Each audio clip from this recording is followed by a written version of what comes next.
I call James Shaw. Order.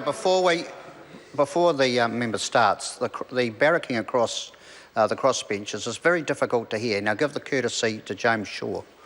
Thank you, Mr. Speaker.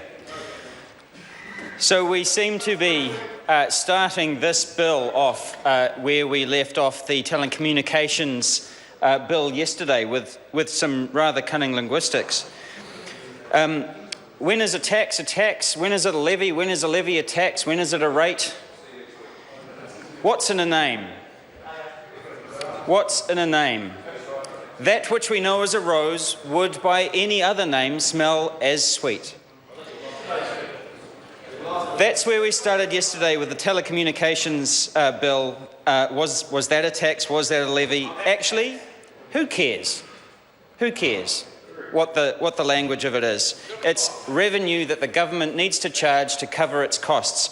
And the Green Party has never been particularly afraid of this notion. When the government wanted to reduce and did reduce the top income tax rate and reduce the government's revenue by about $1 billion a year, which has led to record deficits and an inability to cover its expenses, well, we argued against that. It's okay. Sometimes you have to raise taxes in order to cover your costs. And the government is doing that. They like to pretend that they are not by calling it something that it isn't. But actually we know it for what it is. And we commend them for actually, raising the revenue that they need to raise in order to cover the costs of running the country. That's completely fine. Bill English, has raised or extended any number of taxes. They raised GST. They raised the petrol tax. They removed the paperboy levy. They've put a tax, I think, on private jets. Yesterday, we introduced a new one. We extended an existing one, which is the telecommunications development tax levy rate. I'm sorry. I'm just pulling your ponytail. So, whether it's a matter of double standards or broken promises, that's okay. It's a national government. We expect that. Let's talk about the substance of what this is about, which is to raise revenue to cover the costs of biosecurity and customs. So the purpose of this bill is to introduce international passenger levies, which will be used to fund the costs of biosecurity and border control relating to imported pests, diseases, illegal drugs and contraband. Measures expected to raise about $100 million a year. These are costs relating only to international passengers, not goods and freight, which are already covered by other border levies, taxes and rates. So, Mr. Speaker, the Green Party is supporting this bill. We think that it makes sense for a number of different reasons. First of all, it takes a cost that has previously, a cost of the industry, essentially of the tourism industry, and which has previously been externalised to the New Zealand taxpayer, and it internalises that cost back into the industry. Because that cost has been borne by the public at large through general taxation previously. The benefit, of course, comes back to the economy through international tourism and so on, but this is a much more direct and transparent way of making that cost apparent, and also given that a significant number of the people who will be charged this tax, levy and rate are actually foreign tourists to New Zealanders. So we're actually managing to raise additional revenue from people who are visiting this country as opposed to New Zealand taxpayers. Second of all, I have criticised the government for a habit of corporate welfareism in the past, which is to use general taxation to hand out to industry players in general. And both with the telecommunications development levy and this one, this is a much more direct and accountable way of raising these revenues and actually internalising those costs that are otherwise externalised. So we think it actually increases transparency and accountability to do it this way. Another reason that we're supporting it is that it ties revenue to actual numbers and actual costs. So as passenger numbers increase or decrease, the amount of revenue will track directly to that, and therefore, so costs will expand and contract based on actual passenger numbers, whereas there is some inefficiency if you just do it from general taxation. The costs are borne by travellers in this case, which, like I said, many of whom actually are international guests to the country, and all of whom are generally people who can absorb this cost. As one of the ministers who spoke to the bill previously said, this will account for less than 1% of the total cost. If you're paying $1,000 to come and visit New Zealand, and another $36 on top isn't actually going to make that much difference.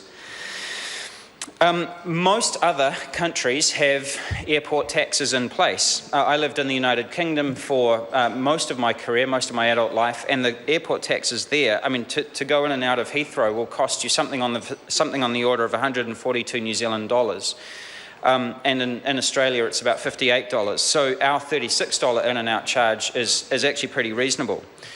The Green Party has actually called for, in the past, the use of airport taxes to fund the dock estate.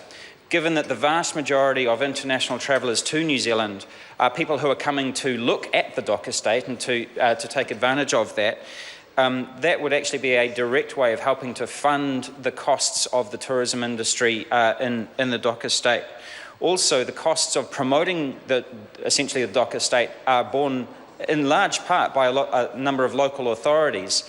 There is some room to expand this in the future, and given that the levy here that's been suggested of around $36 is a pretty low rate, there does actually seem to be some room in the future to bring that up to the median rate of airport taxes around the world, which could be used for those other purposes as well. So it sets a precedent to create some other opportunities in the future.